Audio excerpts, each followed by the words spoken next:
পাগলিটাও মা হয়েছেন, তবে পিতা হননি কেউ।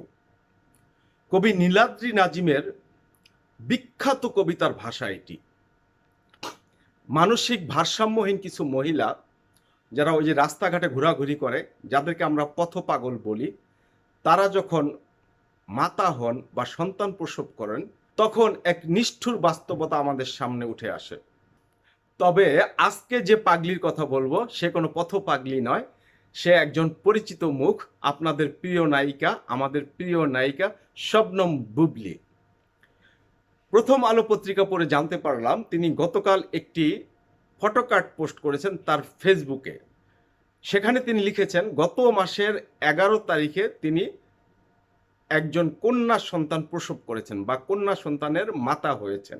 এই ফটোকার্ডটি তিনি চিত্রনায়ক ড্রেসিং হিরো শাকিব খানকে ট্যাগ করেছেন।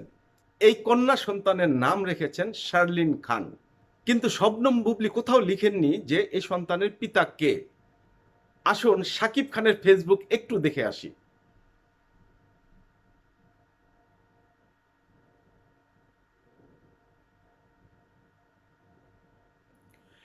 এখানে আমি অনেক দূর দেখলাম, এখানে কোথাও শাকিব খান লিখেননি তিনি কোনো কন্যা সন্তানের পিতা হয়েছেন বা কোনো সন্তানের পিতা হয়েছেন।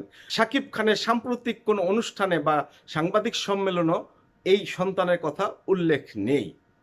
তাহলে আমরা কি এ কথাটি বলতে পারি না যে শবনম বুবলি পাগলিটা কন্যা সন্তানের মাতা হয়েছেন ঠিকই, কিন্তু পিতা হননি কেউ?